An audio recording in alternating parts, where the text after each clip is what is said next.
in Sir Solimullah Medical College. So these are the two persons, Mr. Adler and Hertz. These are the two persons who started echocardiography in 1953 by visualizing the mitral valve by mode echocardiography. This is one of the journal published in 1963 showing the EF slope of mitral valve. This is before the surgery and this is after surgery. In fact, in the initial part of echocardiography in the early 60s, they were busy with visualizing mitral valve in echocardiography.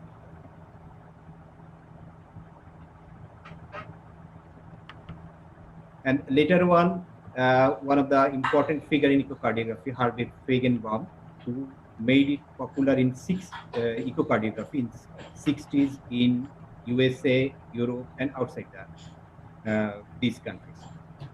And from 1970s, for the last 50 years, renowned figure in echocardiography is Professor N.C. Mehta. He popularized congenital echocardiography, stress echocardiography, color Doppler echocardiography, 3D echocardiography, and he's known as the father of modern echocardiography. He is the president of ISCO, as Professor Abdullah Shafi Mujumdar sir mentioned. And you have already heard about Professor Abu Jafar, the pioneer echocardiographer of Bangladesh. So before going for an echocardiography, you need some prerequisites. One of them is a clinical question. You should know about the history of the patient. You should know why you are going to do this echocardiography, how this echocardiography is going to help your patient regarding diagnosis, regarding treatment, regarding prognosis of the patient. You should also review the prescription or the query of referring physician to do echocardiography, to do a better echocardiography.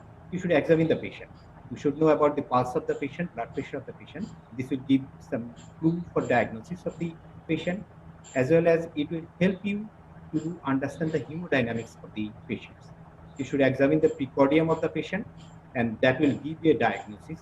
Then on that case, you can concentrate on the part of the echocardiography, which will help you to diagnose the echocardiography.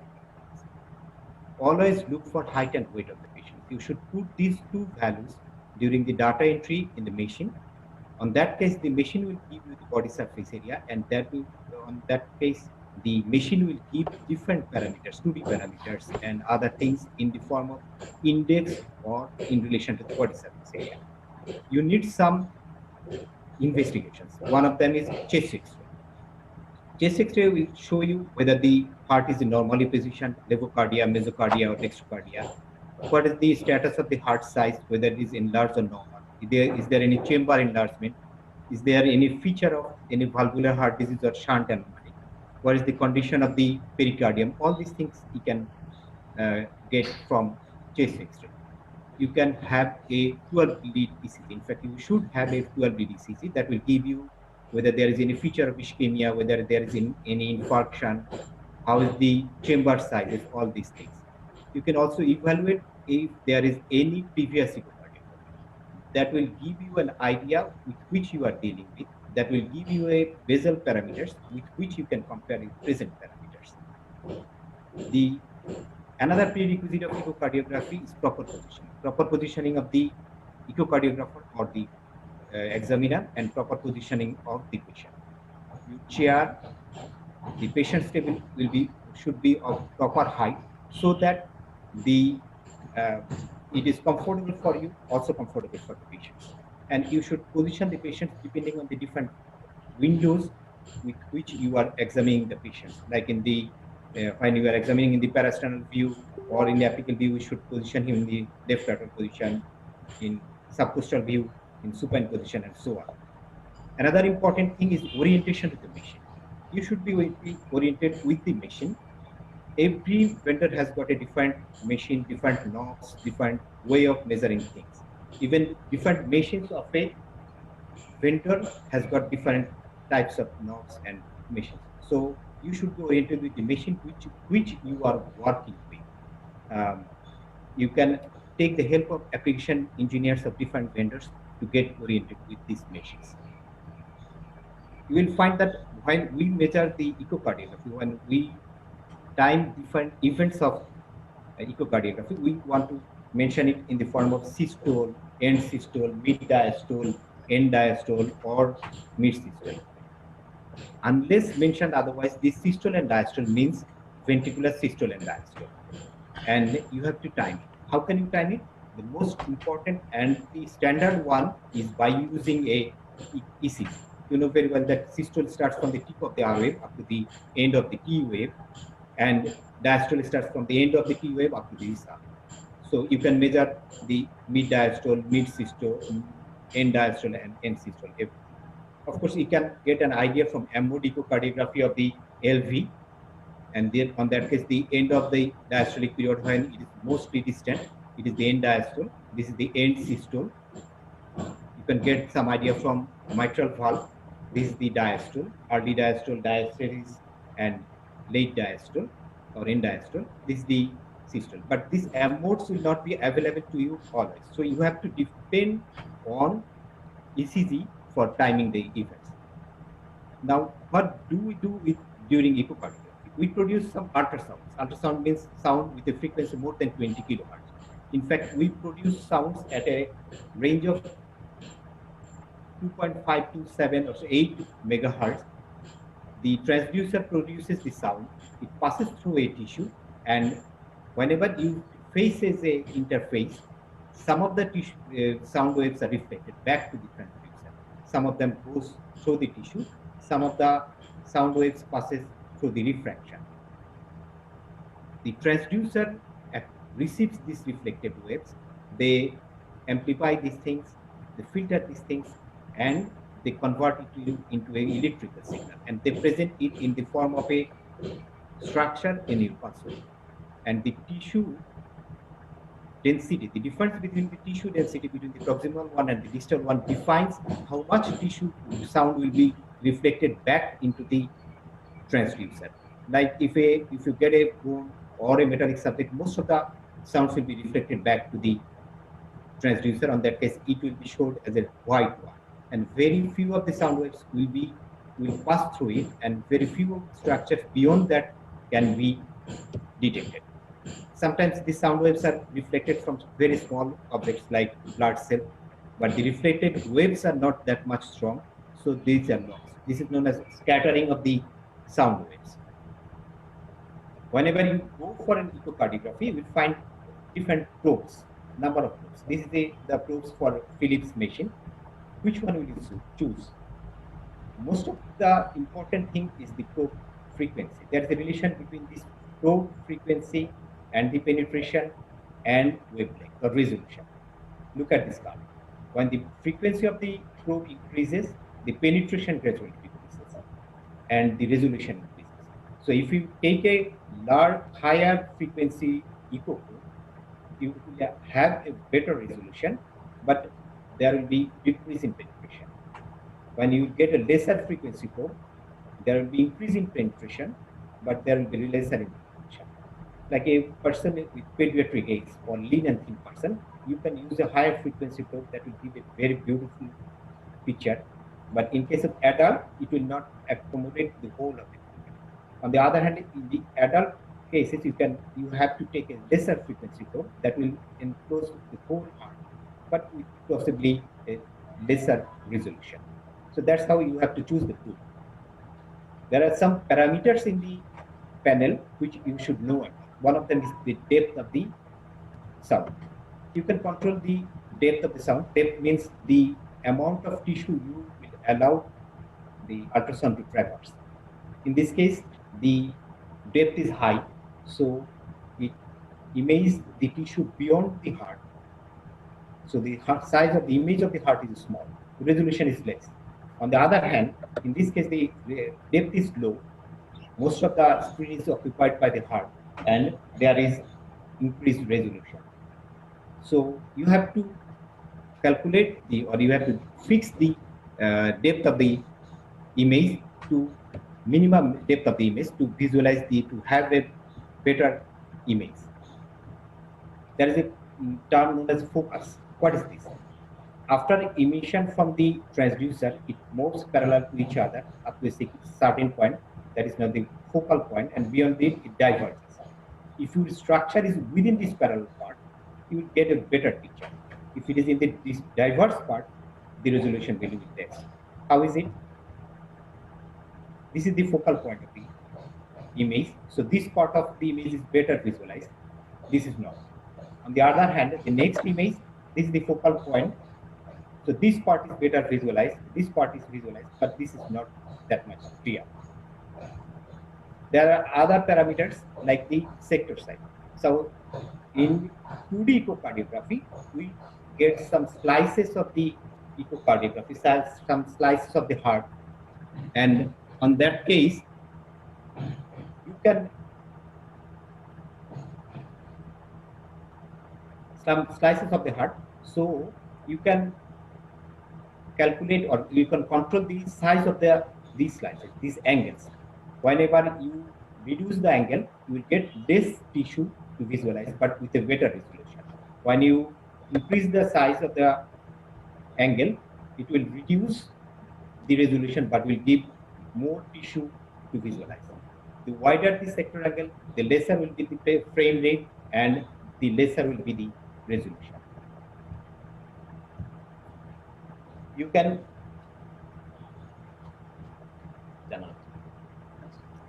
another important thing, like in this picture, you are looking at the aortic valve and all other things, you can see it. But if you want to measure the aortic valve annulus or LVOT diameter, you should be more precise. On that case, you can use the technology of zoom that will magnify this part of the image and will give you better visualization of the aortic valve. You can calculate these different parameters with less error. That's how it can. Another important is gain. What is gain? Gain is like the volume control of audio. When you increase the volume control, it will increase the volume of the singer's voice, increase the volume of this instrument, increase the voice of the noise of the recording.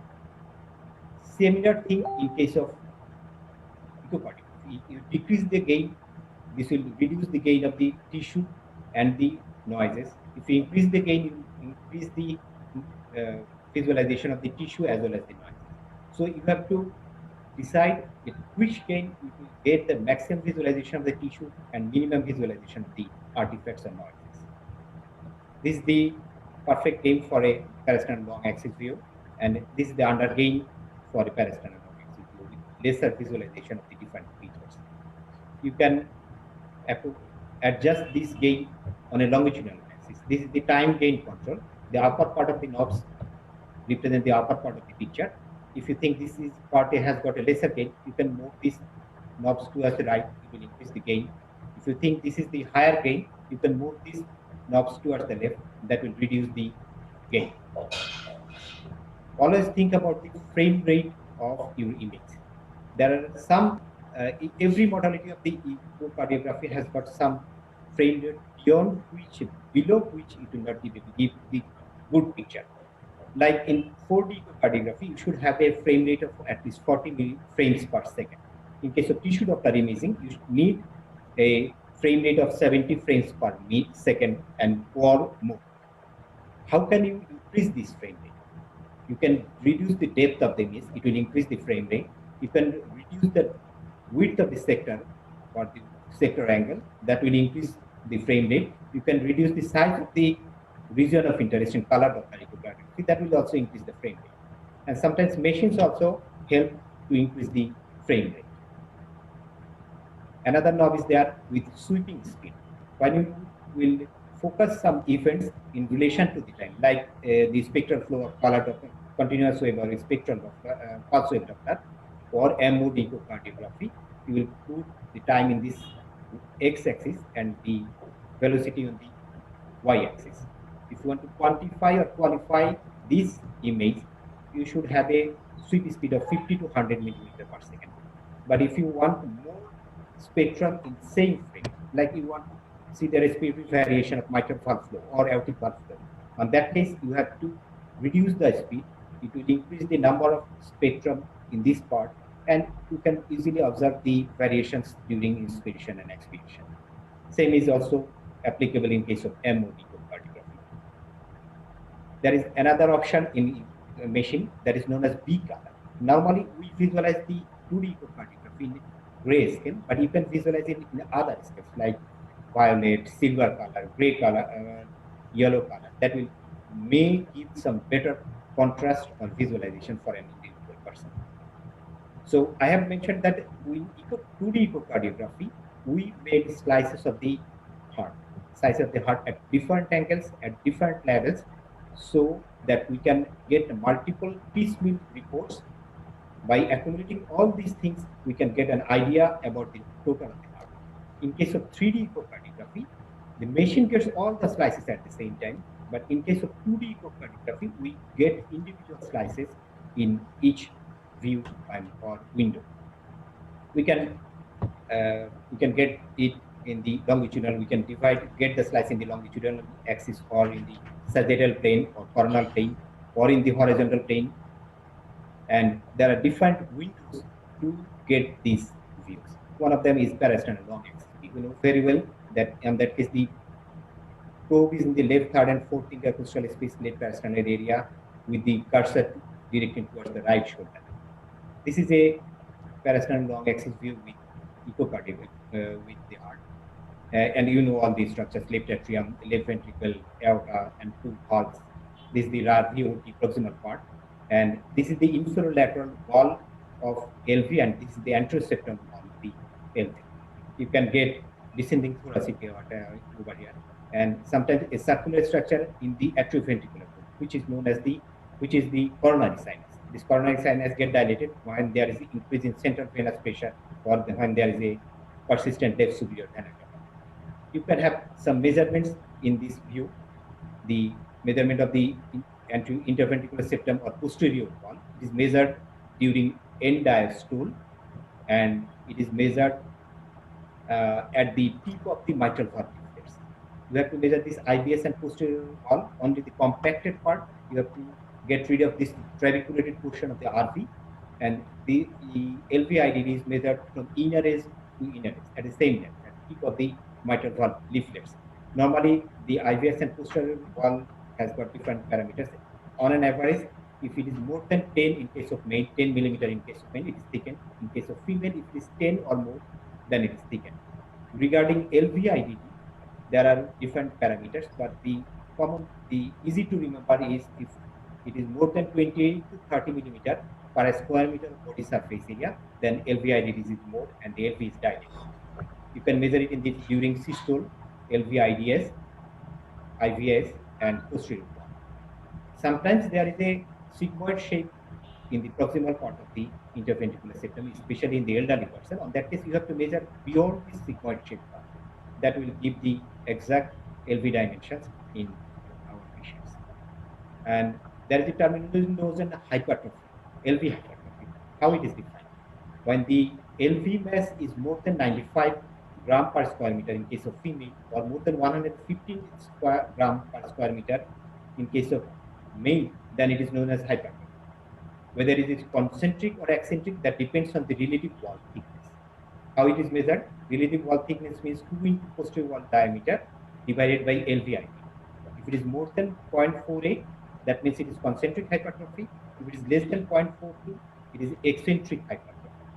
So if a LVID is 50 and the IVS measurement is 11, that is concentric hypertrophy. If a LVID is 60, but the LV wall thickness is 12, this is known as eccentric hypertrophy. And you have to mention on this because the concentric hypertrophy and eccentric hypertrophy have different etiologies. You can measure different parts of the aorta, at the level of sinus of Valsalva, at the level of sinotubular junction, and at the ascending aorta. These are measured during end diastole. And you can measure the aortic valve annulus from the hinge point of the RCC and INSECI, inner edge to inner edge. This is usually done by Joule view. You can also get the LVOT dimension. It was usually 1 to 3 millimeter from the aortic valve annulus. You can measure the RVOT proximal diameter. It is from the inner edge to inner edge at the junction of the aorta with the IVS. If it is more than 33 millimeter, that means the RV is dilated. One important parameter to be measured in this case is LA diameter, anterior-posterior diameter of the left atrium.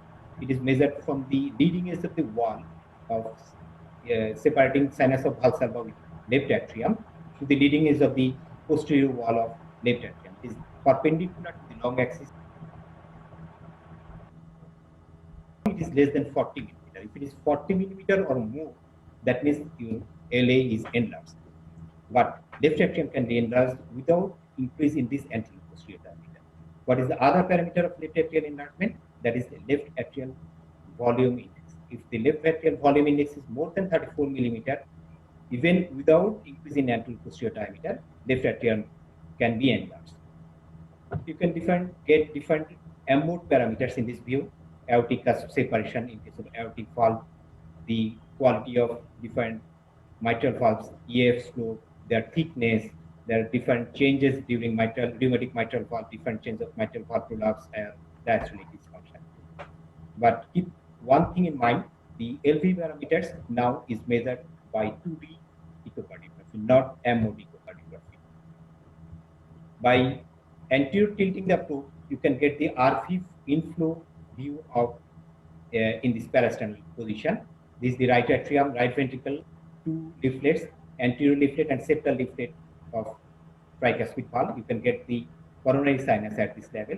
If you rotate it more, you can get the anterior and posterior wall of RV. In that case, anterior and posterior cusp of tricuspid valve. You can get also the RVOT from this view. This is the pulmonary valve. You can measure the pulmonary valve annulus, diameter of the RVOT from this view. In short axis view, we cut the heart in the horizontal section.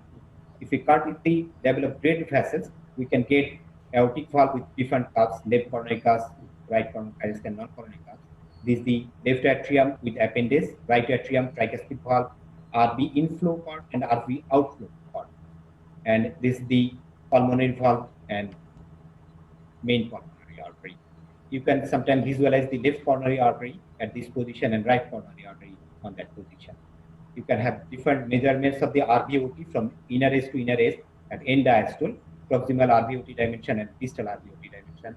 You can measure the pulmonary valve annulus at this position. Of course, that should be measured in mid systole from the inner S to inner S at the junction of the two cusp hinges. You can measure the main pulmonary artery.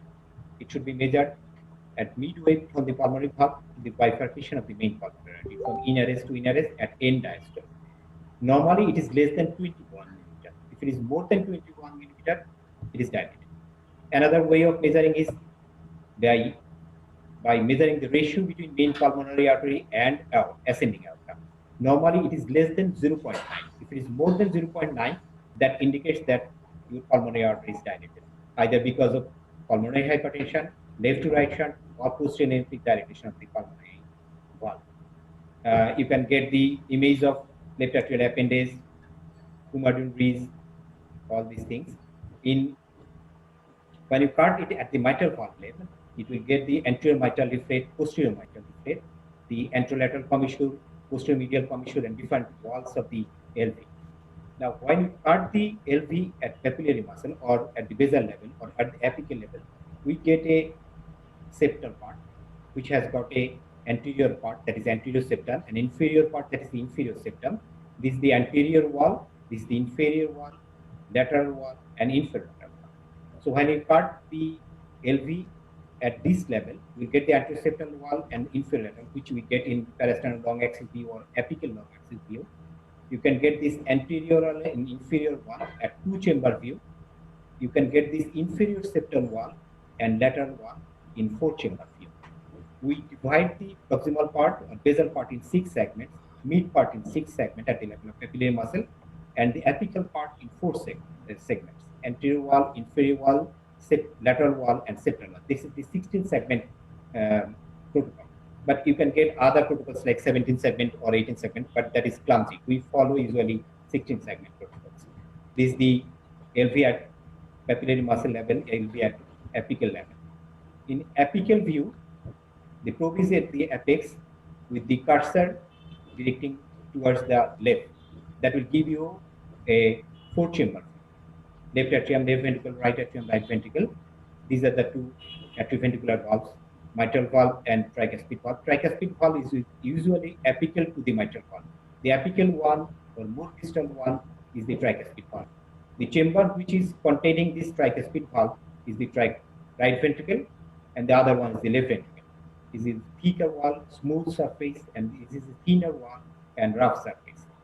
This is the left atrium and right atrium, and you can measure different LV volumes from this view. You can measure the mitral valve annulus size from this part to this part, that will give the anterior posterior diameter, and also the tricuspid valve annulus from two hinge points, that will give the tricuspid valve annulus. You can measure left atrial volume and different dimensions of at this view, but the most important one is LA volume index. For that, it is measured at end systole. You have to put 2 points at 2 points of the annulus. The area beyond that is LV. Below this is LA. You have to trace the border, and in 4-chamber view and 2-chamber view, that will be the LA volume index. You can measure it by area length method or disc summation method.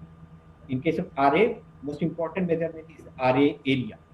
If it is more than 18 square centimeter, that means the RA is enlarged. You can get a RV focus view. You have to put the, you have to shift the aortic echo from the one space above, that will give the RV focus view. It is trabeculated, there is moderator band. You can measure different values of the RV, the diameter, the basal level diameter at the mid level, at the level of papillary muscle. If the basal diameter is more than 42 or mid diameter is more than 35, that indicates that RV is dilated. You have to measure from the compacted part to the compacted part, the inner edge of the compacted part to the inner edge of the compacted part. The trabeculae and all these moderator bands, these are part of the chamber. And you can also the longitudinal axis of the RV. One of the way of whether RV is dilated is comparing it to LV. In basal part, LV is wider than the RV. If it is equal or wider than the LV, then RV is dilated. Normally, the apex is formed by the LV. If the RV takes part in the formation of the apex, or RV forms the apex, that means RV is enlarged, RV is dilated. You can also get the 2-chamber view of the RV. You can visualize the pulmonary veins in the apical 4-chamber view. This is important when you want to get some pulmonary vein Dopplers or hemodynamics. You can get the 5-chamber view from this well, from this position with a anterior teeth. In apical 2-chamber view, you have to rotate the probe towards the left shoulder. It will give a 2-chamber view with left atrium, left ventricle, anterior wall, inferior wall. You can measure this mitral valve annulus at this position during diastole, during end diastole. That will give the intercommissural diameter of mitral valve annulus. This is the 3-chamber view or apical long axis view, showing the anteroseptal one and infralateral one. Now, in subcostal view, you have to position the patient in the supine position with bending of the knees and with abdomen relaxed, and this will give the 4-chamber view with the cursor directed towards left. And so it is easy in case of pediatric population or lean and thin person or patients with COPD. But in obese patient, this is sometimes painful and difficult to do. You can measure the RB free wall in this view. The RB free wall is measured in end diastole at the level of the papillary muscle or at the tip of the leaflet compacted part. If it is more than 5 millimeter, that means RB is hypertrophy. It is done in zoom. If you rotate the probe 45-degree angle counterclockwise, you will give the short axis views of the ventricles. If you put the cursor towards the head, that's vertically, it will give you, it will show you the inferior vena cava. You have to measure this inferior vena cava 1 to 3 millimeter from its junction with the right atrium, inner edge to inner edge at end expiration. Normally, it is less than 21 millimeter. And look at this picture. There is the collapse of the RV during inspiration. Normally, this value is less than 21 millimeter, and the collapse is more than 50% of this end expiratory value. If it is more than 21 millimeter or more, or the collapse is less than 50%, that means your IVC is dilated and the central venous pressure is increased. This is another view in subcostal view with the cursor towards the head.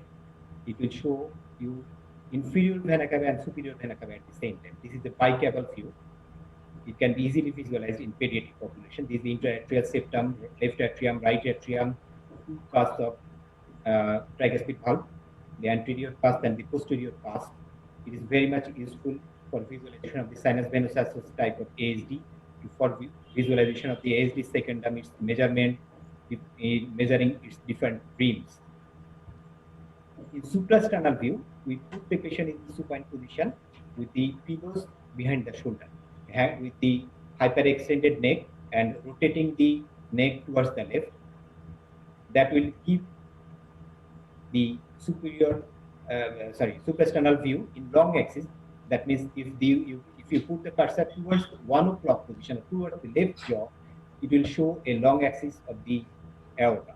This is the arch of the aorta, descending aorta, 3 different branches: left subclavian artery, left corner, carotid artery, and brachiocephalic vein. This is the right pulmonary artery. If you rotate it, if you tilt it a bit anteriorly, you can also get ascending aorta. You can measure the aorta at different levels, at ascending aorta, arch of the aorta, and descending aorta. When you rotate the cursor towards the left shoulder, it will give a cross section of aorta, longitudinal section of the right pulmonary artery, but most importantly, the left atrium, 4 pulmonary veins. This is also known as crab view of left atrium. This is the superior vena cava, left brachiocephalic vein, and right brachiocephalic vein. So during the examination of different things, you should know that each structure can be visualized in different views, and not all the views will show equally the same structure. So you have to learn how to visualize a single structure by different views, and you will get the best view possible. Even after that, in every patient, you will not be able to visualize all the structure by echocardiography. That is the drawback of echocardiography. Now, regarding echo report, regarding standard echo report, we have got 2 parts. One is the summary of the report, and another is description of the report. In summary of the report, you can put it at the beginning of the report or at the end of the report. In summary of the report, you will try to address the clinical question, that is, for which this echocardiography is being done, or the most important report of this echocardiography. And you will try to give a clear idea to the clinician or the other persons about the echo parameters of this patient. Try to avoid ambiguous reports. Try to avoid to make the other people confused. So, what are the descriptions?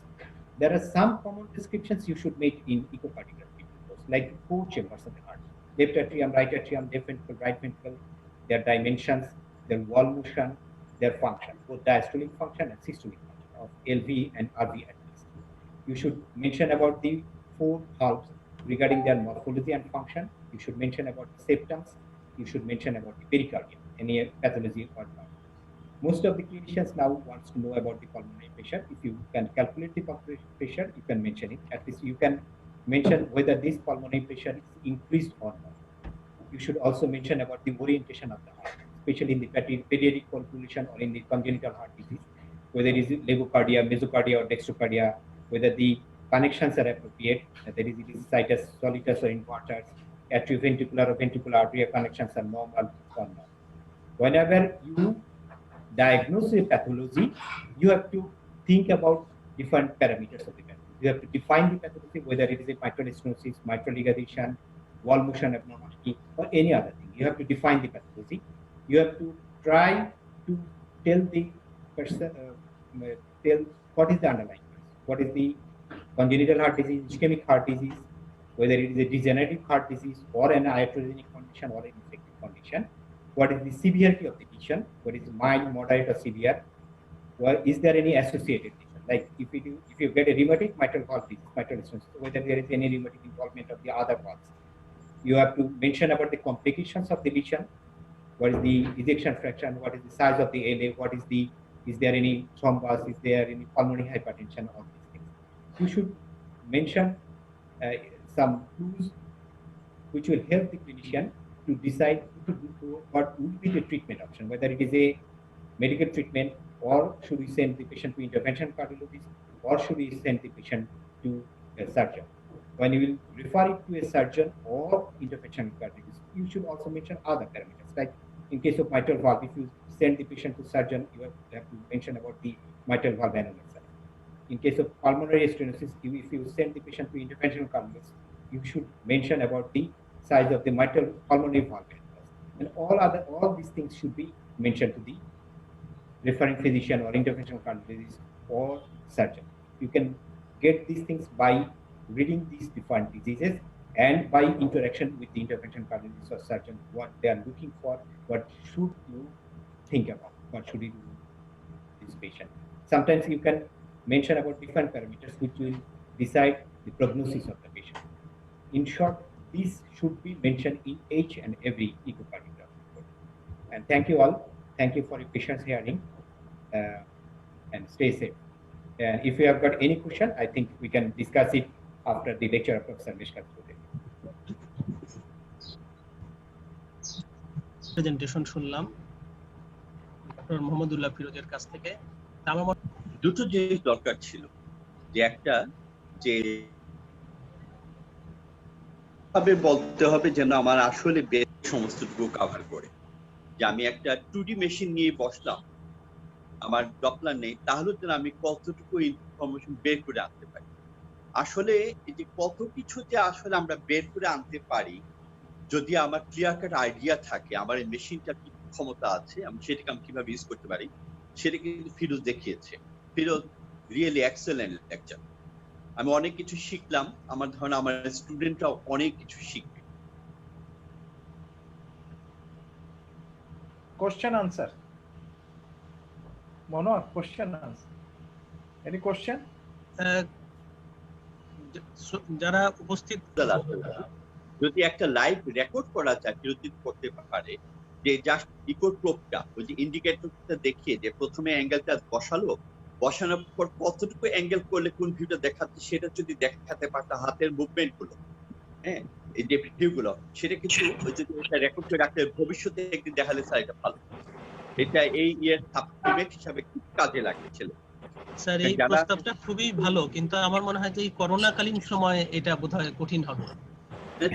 মানে আমরা ধরে রাখি ভবিষ্যতের জন্য হয়তো এটা করতে পারি। এটা সম্ভব। শুনো, যারা একদম নরমাল আমাদের কোনো পেশেন্টটা না, নরমাল একটা পার্সন যারা আমি জানি তার করোনার কোনো সম্ভাবনা নাই, তাকে আমরা এটা করে একটা রেকর্ড করে রেখে দিতে পারি। ফিরোজ ভাই আমার একটা রেকর্ডের অংশ আমরা দেখাতে পারি। ফিরোজ ভাই আমার একটা প্রশ্ন আছে, এবং এই প্রশ্নটা আমাদের একজন পার্টিসিপেন্টও করেছেন। সেটা হচ্ছে যে আমরা জানি যে IVC diameter normal cut off point হচ্ছে 21 মিলিমিটার। এখন এইটা কি বডি সারফেস এরিয়ার উপর ডিপেন্ড করে কিনা? হ্যাঁ, এটা কিছুটা বডি সারফেস এরিয়ার উপর নির্ভর করে। একটা বডি সারফেস মানে স্মলার সারফেস এরিয়াতে সাধারণত বলা হয় এটা usually 15 to 16 millimetre per square metre of body surface area যদি হয়, সেটা একটা ইম্পর্টেন্ট জিনিস। দুই নম্বর হচ্ছে যেটা কলাপসিবিলিটি যেটা আছে, সেটা সাধারণত যেটা বলা হয়, আমি এটার যেহেতু পরে একটা আরভি ফাংশনের একটা কোর্স আছে, সেজন্য আমি ডিটেইলস বলি নাই। এই 50% of the collapsibility is during the sniffing. জোর করে শ্বাস নিলে স্নিপ করলে তখন যদি এটা 50% কলাপস করে, that is normal. If it is collapses less than 50% on sniffing, that is abnormal. এটা একটা খুব ইম্পর্টেন্ট বিষয়। আসলে ফিরোজ ভাই যা বললেন সেটাই বাস্তব। এই বিষয়টা নিয়ে যে আইভিসি ডায়ামিটারের মানে বডি সারফেস এরিয়ার সাথে কোনো পার্থক্য আছে কিনা, এটা অনেক একটা কন্ট্রোভার্সিয়াল ইস্যু। তো যেটা এখন পর্যন্ত আমরা ফলো করব সেটা হচ্ছে 21 মিলিমিটার কাট অফ পয়েন্ট। এর আগের গাইডলাইনে কিন্তু ছিল 18 মিলিমিটারের নিচে হলে 18 মিলিমিটার পর্যন্ত কাট অফ পয়েন্ট ছিল।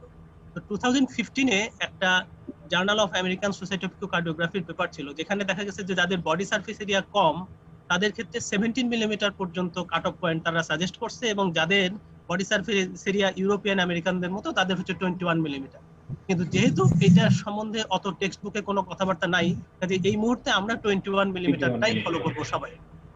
এবং এই যে কোলাপসিবিলিটি, এটা কিন্তু কোনো বডি সারফেস এরিয়ার উপর ডিপেন্ড করে না, এবং রেস্টে কোলাপসিবিলিটি 20% কাট অফ, আর যখন এই স্নিফিং করা হয় ফিরোজ ভাই যেটা বললেন তখন হচ্ছে 50% হচ্ছে কাট অফ। আমার একটা কমেন্ট ছিল স্যার, আর কি আমার একটা কমেন্ট ছিল। জি স্যার। সাধারণত দেখি যে বিভিন্ন বইতে ওই 21 মিলিমিটার, মানে এটা বডি সার্ভিস এরিয়ার খুব একটা উল্লেখ করে না, তাই না ফিরোজ? এক্স্যাক্টলি। 21 মিলিমিটার এন্ড ওই যে 50% পসিবিলিটি এটা দিয়ে একটা চারটা গ্রুপ ভাগ করে ফেলে আর কি। এটা কিভাবে স্নিফ করতে হবে, কখন করতে হবে, এটা অনেক কিছু আছে, কিন্তু সহজভাবে মনে রাখার জন্য হচ্ছে 21 মিলিমিটার এন্ড 50%। এই দুইটা যদি মনে রাখা যায় তাহলে মোস্ট অফ দ্য কেসে আমরা করতে পারি। Firoz bhai, Steve, Thank give you, me a call. Arif bhai. Our mentor, I have a question.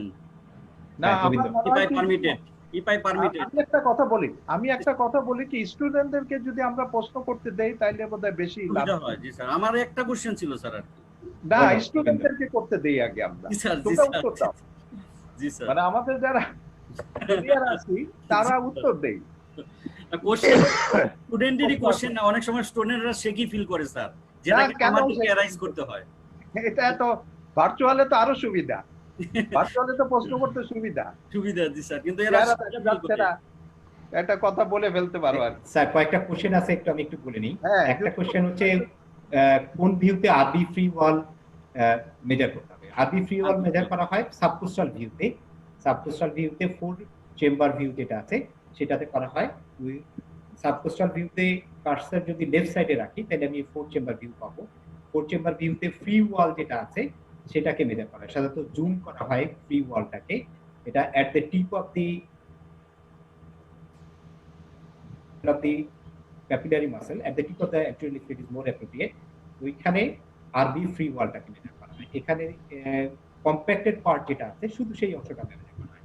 আপনারা জানেন যে আরবির সাথে কিছু ট্রাবিকুলেশন থাকে। ট্রাবিকুলেশন ইজ পার্ট অফ আরবি cavity. We will measure only the compacted part of the RB free wall. If it is more than 5 millimeter, then it is hypertrophy. আরেকটা question হচ্ছে যে আইভিসি ডায়ামিটারটা ফিরোজ, এই হ্যাঁ। 4 চেম্বার ভিউ থেকে আমরা ওই ল্যাটারালি যে ওয়ালটা দেখতে পাই আরবি, সেটা স্যার। থিকনেস মেজার করলে কি আমরা আরবির থিকনেস বলতে পারি? স্যার অ্যাপিক্যাল 4 চেম্বার ভিউতে না, এটা হচ্ছে সাবকোস্টাল 4 চেম্বার ভিউ। না, যদি এপিক্যাল 4 চেম্বার ভিউতে আমি যে আরবির যে ল্যাটারাল ওয়ালটা পাই, ওটার যে না স্যার, থিকনেস, এটা স্যার রিকমেন্ডেড না, এটা রিকমেন্ডেড না। রিকমেন্ডেড। এটা আরেকটা ইম্পর্টেন্ট জিনিস যে 2D মেজারমেন্ট বিভিন্ন পজিশনে আমরা নিতে পারি। যেটা স্যার বললেন যে আমরা তো ফ্রি ওয়াল অ্যাপিক্যাল 4 চেম্বার ভিউতেও দেখি, কিন্তু স্ট্যান্ডার্ডাইজেশনের জন্য একটা নির্দিষ্ট ভিউতে নির্দিষ্ট প্রোটোকল মেনটেন করে সবাইকে এই ভিউগুলো নিতে হবে, মেজারমেন্ট নিতে হবে। তাহলে এই মেজারমেন্টগুলো ইউনিফর্ম হবে, স্ট্যান্ডার্ডাইজ হবে। সেই জন্যই হচ্ছে এই গাইডলাইনটা করা আছে। আরেকটা কোশ্চেন হচ্ছে যে আইভিসি ডায়ামিটারটা কোন পজিশনে পাবে। সাধারণত 1 to 3 millimetre from its insertion into the RA. আর এর সাথে যে জাংশনটা আছে তার 3 মিলিমিটার প্রক্সিমাল যে অংশটা আছে সেটাতে আইভিসি ডায়ামিটার মাপা হয়। এন্ড এক্সপিরেশনে মাপা হবে, inner edge to inner edge মাপা হবে। That will give the maximum diameter of IVC. এই দুইটা কোশ্চেন ছিল। এটাই রিকমেন্ডেশন। এটার আরেকটা গাইডলাইন আছে, সেটা হচ্ছে যে হেপাটিক ভেইন যেখানে আইভিসি তে ওপেন করলো ঠিক তার ডিস্টালি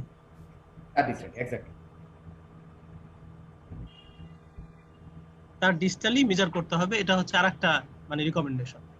ডিস্টালি মানে away from the IVC open, away from the RA, away from the RA. এটা একটু না বুঝে, এটাও একটা সমস্যা যে নোমেনক্লেচার নিয়ে, টার্মিনোলজি নিয়ে। খুব সহজ হচ্ছে আইভিসি আরএ জাংশন থেকে 1 to 3 মিলিমিটার। এটা মনে রাখা খুব সহজ, কারণ হেপাটিক ভেইনের ইনসারশন ডিফারেন্ট লেভেলে হতে পারে। সহজ উপায় হচ্ছে যে যে দুইটা জাংশন হবে আইভিসি যেখানে আরএতে জাংশন হবে তার 3 millimetre optimally inner edge to inner edge ওই অংশটা। আইভিসি সম্বন্ধে আমি একটা কমেন্ট করি।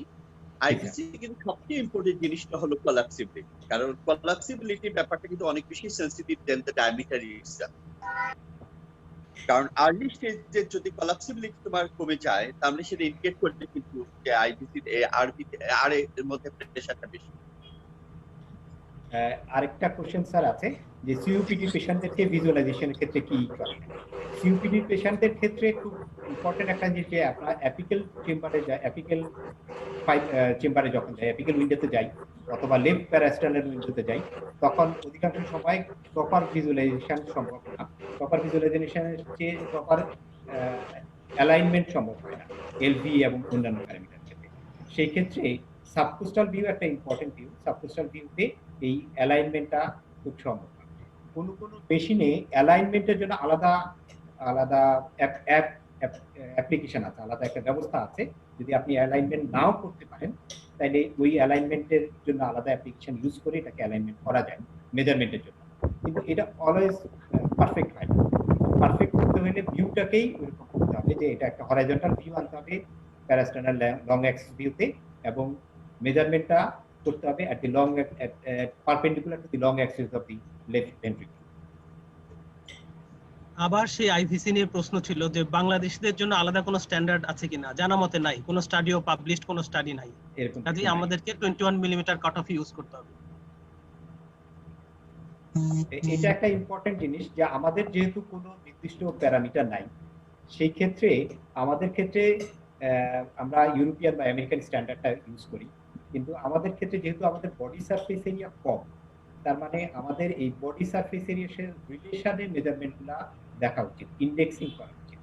যেমন একটা যদি আমেরিকান পার্সন থাকে মোর দেন 6 ফিট হাই, ওর এলভিআইডি 55 হতে পারে, that is normal for him. কিন্তু আমি যদি বাংলাদেশি একজনের স্মল স্কেল পার্সন হয়, 55 ইজ ডাইলেটেড। ওই জন্য আমার এলভিআইডি ডায়াস্টোল যদি এটা 30 millimetre per square metre of body surface হয়, even if it is 50, then we'll take it as LV diet. একটা খুব সিম্পল কোশ্চেন আসছে, ইম্পর্টেন্ট, যে পোস্টেরিয়র ওয়ালটা যখন আমি দেখতে চাই এলপি, কোন ভিউগুলা বেশি হেল্প হবে? একটা প্যানেলিস্টে কাছে একটা কোশ্চেন দেখা। আচ্ছা, প্রথম কথা হচ্ছে একটা কমেন্ট আসছে যে প্লিজ স্পিক ইন ইংলিশ।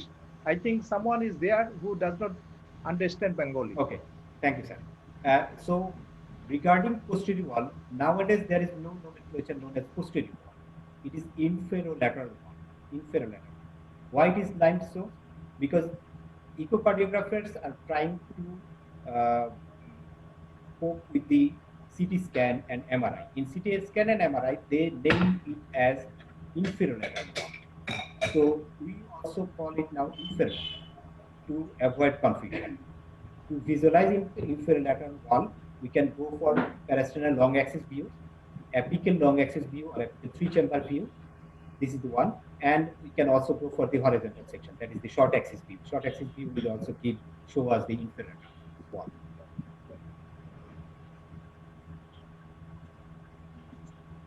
আর কোনো প্রশ্ন না থাকলে আমরা মনে হয় আমাদের নেক্সট প্রেজেন্টেশনটা যেতে পারি।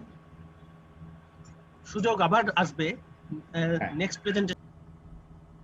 And let me first convey my thanks and gratitude to the President of Bangladesh Chapter for International Ultrasound Society, Professor Mujumdar sir.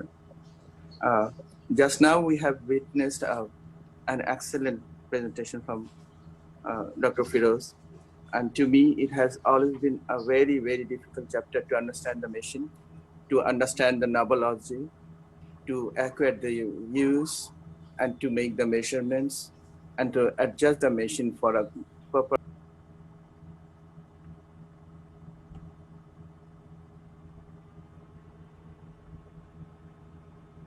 My job is relatively simpler, although the most difficult part in echocardiography is to determine the LV systolic function by echocardiograph.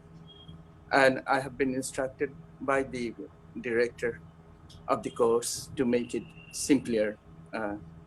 And it is always difficult to make things simple than to make it complex. My topics is assessment of left ventricular systolic function by echocardiography. I am from Bangabandhu Sheikh Mujib Medical University. I've been serving there for the last 20 years. Now I'm a professor in that department. When we speak about the assessment of the left ventricular systolic function, we always try to mention the quantity, because the most common thing that is being asked by the cardiologist or the patient of a cardiologist or even a layman is a number. They just want to know what is the ejection fraction, is a number, is a quantity. But it is so difficult to quantify the left ventricular systolic function by the echocardiograph. As we come across our lecture, we come to know that. But at the times, we really need to quantify the left ventricular systolic function. We really have to put a number which helps in determining the following thing that you can see in the slides. When we speak about the left ventricular systolic dysfunction with preserved ejection fraction, then we really need to know the number ejection fraction. When we need to timing for the ICD implantation, then again we know that there is a cutoff value, and then really we have to strike that value accurate. And there are other areas where we really need to put a quantity rather than a quality. So it is at a time so important to quantify the left ventricular systolic function. But in other cases, when in day-to-day practice, we really do not want to try to quantify it. We just want to make a gross qualitative assessment of the left ventricular function, the way we can do it by echocardiography, and then we really try to show it in the display. But when the question of this important aspect comes, then we are more careful and we really try to put a number. But there are many potential limitations in the way of quantification of left ventricular systolic function, because how we translate the left ventricular systolic function in terms of echocardiographic language. We actually try to image the left ventricle in diastole. We want to image the left ventricle in the systole, and then we know the ejection fraction is the amount of the left ventricular volume that is reduced during systole. So what we do, we try to make a volumetric assessment of the left ventricle in diastole and the left ventricular volumetric assessment in systole. And this is how we really translate the left ventricular function in terms of echocardiography. But the left ventricular systolic function, it can vary according to different conditions. And we know when there is increased preload, according to Frank-Starling law, there should be more contraction. And so the volume ought to be increased in those cases when there is increased preload, and we may not get the actual left ventricular systolic function, the actual capacity of contracting left ventricle. Similar thing happens when there is increased afterload and decreased afterload. A classical example is septicemic shock, when there is reduced peripheral vascular resistance, which causes rather more contractile LV systolic function, which is the hallmark of echocardiographic hallmark of septicemic shock. We get a very contractile left ventricle during septicemic shock. So the amount of contraction of the left ventricle depends on preload, afterload, and also on the heart rate. And we know at different heart rate, the heart contracts at different rate. And when we get tachycardia and also bradycardia, severe bradycardia, the systolic function is not properly represented in echocardiography. Problem occurs when there is conduction defect, either in part of patient or due to artificial pacing. And in those cases, actually, we are not able to measure the left ventricular systolic function. We just can make an assessment. Whatever method is being prescribed all over the world, rarely we will find a comfortable way that we can measure the left ventricular systolic function when a patient has got these artificial pacing or the left ventricular left bundle branch block and other conduction defect. And we should probably not try to estimate it accurately, but we just can make a visual estimation and just a semi-quantitative or just a qualitative assessment of the left ventricle in those cases. But there are certain things in echocardiography which really we have to address. We can forget the rhythm disturbance, and we can ignore to measure the left ventricular function in those cases. But there are some integral part of left ventricular systolic function assessment they are the translation and motion, the foreshortening, and the defining the endocardial border. These are the three sectors where we can have limitation in estimation of the left ventricular systolic function, but we can really minimize these factors. Dr. Professor That- Meshka, That একটা খুবই দুঃখজনক খবর আছে আমাদের যে একটা খুবই দুঃখজনক খবর আছে আমাদের যে জাতীয় হৃদরোগ ইনস্টিটিউটের অ্যাসিস্ট্যান্ট প্রফেসর মাহমুদ মনোয়ার ছিলেন, উনি কোভিডে আক্রান্ত হয়ে অসুস্থ ছিলেন। এই মাত্র আমরা খবর পেলাম যে উনি এখন মারা গেছেন। কাজেই আমরা তো শোকাহত। কাজে আমার মনে হয় যে আমরা আমাদের প্রোগ্রামটাকে স্থগিত করে দেই, আমাদের জন্য খুবই দুঃখজনক একটা ঘটনা। তো আমরা এই প্রোগ্রামটা নিয়ে আগামী শুক্রবার অথবা